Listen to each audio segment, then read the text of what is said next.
Question number 4, Honourable Maryan Street. Thank you, Mr Speaker. My question is to the Minister of State Services and asks, does he have any plans to introduce greater protection for New Zealand's state sector integrity systems, including the public service, in the wake of Monday's Transparency International New Zealand report? Honourable Tony Ryle. Mr Speaker, on behalf of the Minister of State Services, a lot of work is already being done to further improve transparency and integrity and combat bribery and corruption. New Zealand's efforts in this area are regularly recognised, including by Transparency International, which rated New Zealand first equal in its latest perceptions of corruption rankings published just last week. The Government welcomes Transparency International's views on how we can continue to improve our public systems and deliver better public services. We will be considering the recommendations in that report carefully. Speaker. Supplementary question, the Honourable Maryan Street. To the Minister, how does he plan to address the concerns expressed in the report about an erosion of the convention that public servants provide the government of the day with free and frank advice, an apparent weakening of the quality of policy advice that public servants provide, and perceived non-merit-based appointments to public boards?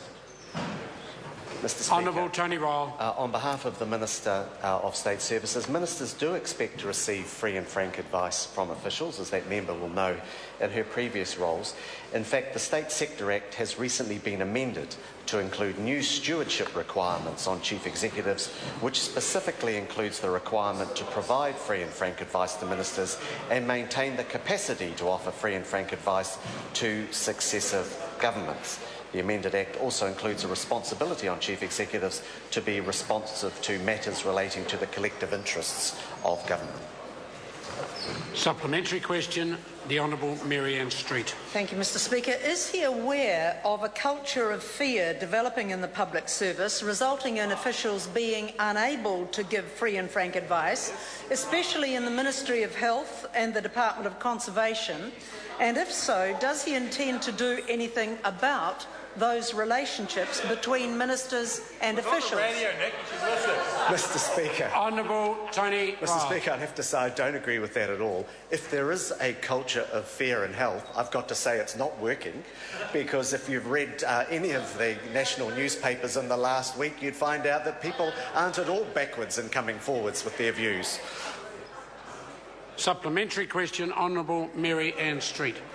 Does he agree with the report that the intrusion of central government into local government decision-making has caused people concern?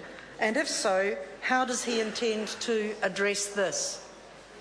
Honourable Tony Ryle. Mr Speaker, on behalf of the Minister of State Services, this government has a mandate, particularly with respect to Resource Management Act, in order to improve those processes in local government, and clearly the legislation is a key part of that. Most people in New Zealand think that's a jolly good thing.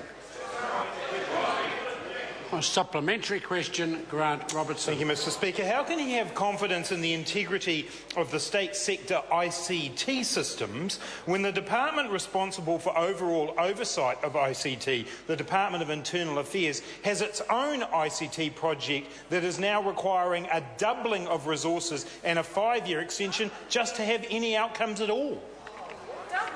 Honourable Tony Ryle. Mr Speaker, on behalf of the Minister of State Services, as the Acting Minister, I'm not in a position to be able to comment on that.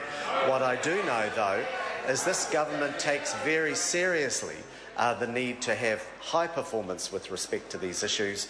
As the member knows, we've had a difficulty around one particular project in education, and that is informing better performance elsewhere across the state sector. Question number 5, Dr Russell Norman. Thank you, Mr Speaker. My question is to